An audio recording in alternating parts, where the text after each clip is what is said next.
Andy Murray has reflected on his first Wimbledon title a decade on. Andy Murray admits his biggest memory from winning his first Wimbledon title in 2013 is just relief, because he fears he would have been regarded as a failure without claiming his home Grand Slam.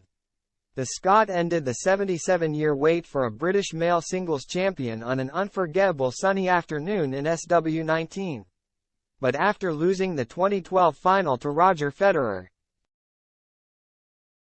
Novak Djokovic threatened to ruin the home script again when he saved 3 match points in an epic final game, and then had 3 break points to bring the third set back level. The nerve-shredding finale summed up Murray's fraught career for all his fans.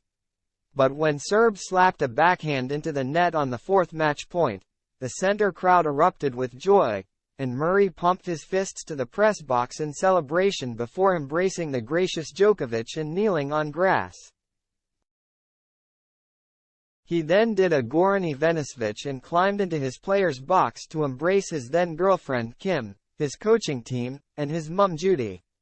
He had followed in Fred Perry's footsteps and ended the British jinx at the championships. But looking back on the magical day 10 years later, Murray said his overriding emotion now is not joy or happiness or jubilation. It is just relief. He smiled.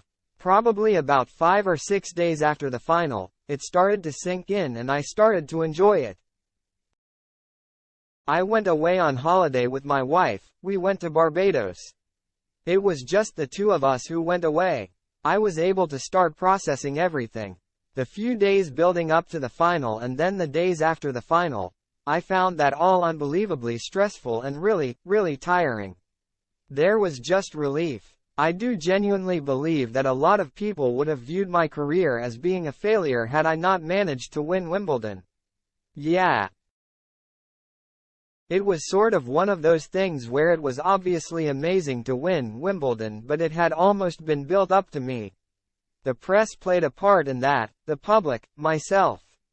It didn't change anything. My life still stayed the same.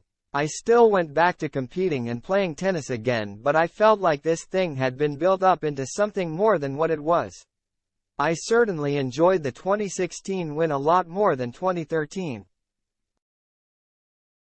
Teetotaler Murray, who got drunk 3 years later after his second Wimbledon win, added, "The only part of the 2013 match I have seen since the last game.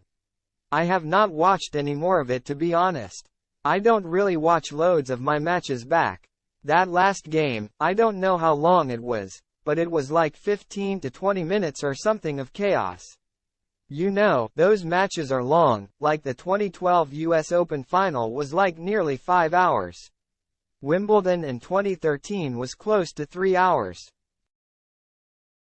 Yeah, I don't really enjoy watching that match." But Murray, now 26, has one memento of his biggest day. "I have rackets," he revealed. "I keep one of each racket that I have used over the years. I have kept one of the rackets that I won the Wimbledon final with.